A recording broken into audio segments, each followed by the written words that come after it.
పాటలు రచనల రూపంలో అందశ్రీ ఇంకా బ్రతికే ఉన్నారంటున్నారు బీజేపీ ఎంపీ ఈటల రాజేందర్. ఆయనకు చదువు లేకపోయినా గొప్ప స్థాయికి ఎదిగారని చెప్పారు. ప్రతి ఒక్కరూ అందశ్రీని స్ఫూర్తిగా తీసుకోవాలన్నారు ఈటల రాజేందర్. అందశ్రీకి రేవంత్ రెడ్డి ప్రభుత్వం మంచి గుర్తింపు ఇచ్చిందన్న బీజేపీ ఎంపీ ఈటల రాజేందర్తో మా ప్రతినిధి Sujatha face to face. Andasri లేనటువంటి లోటు ఎవరు తీర్చలేనిదని చెప్పాలి. కొద్దిసేపటి క్రితమే వాళ్ళ కుటుంబాన్ని పరామర్శించారు ఎంపీ ఈటల రాజేంద్ర ప్రసాద్. సార్ చెప్పండి, ఈరోజు అందశ్రీ యావత్ తెలుగు ప్రజలందరికీ కూడా చాలా సుపరిచితులు. ఈరోజు తనని కోల్పోయారు. కుటుంబ సభ్యులకి ఏ విధంగా అండగా ఉంది? తప్పకుండా వారికి లక్షల మంది అభిమానులు ఉన్నారు. వారి కుటుంబాన్ని తప్పకుండా ప్రతి ఒక్కరూ సానుభూతి చెప్పడమే కాకుండా వారికి నివాళులర్పించడమే కాకుండా తప్పకుండా అండగా ఉంటాం.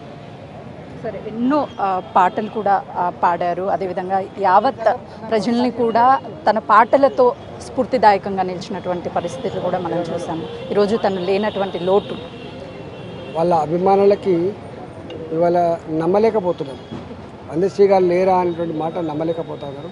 అంటే అంత ప్రతి కుటుంబంలో స్థానం సంపాదించిన వ్యక్తి, ప్రతి పేదవాడి గుండెల్లో స్థానం సంపాదించిన వ్యక్తి కాబట్టి న్యాచురల్గా వారు లేని లోటు అంటే ఒక చదువురాని బిడ్డ ఇంత గొప్ప ఆశకవిత్వంతో ఇంత గొప్ప బడుగుల జీవితాలని సమాజానికి ఎత్తి చూపడంలో సక్సెస్ అయినటువంటి మానేయుడు కాబట్టి, మాటల్లో చెప్పలేనంతటువంటి కీర్తి సంపాదించినాడు కాబట్టి డెఫినెట్గా తీర్చలేము.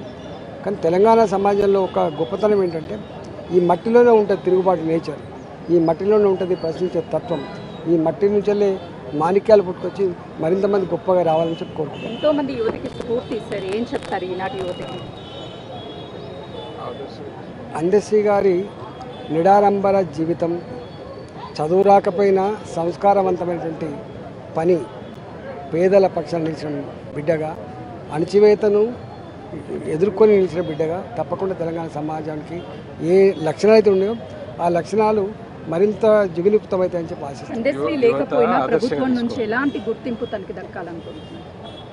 డెఫినెట్గా ఇప్పటికే ముఖ్యమంత్రి గారు వారి స్మృతివనాన్ని ఏర్పాటు చేసి వారి పాటలు, వారి మాటలు, వారు మన జాతికి అందించినటువంటి దాన్ని ఒక మ్యూజియం లాగా పెట్టాలని చెప్పి కోరుకుంటున్నాను.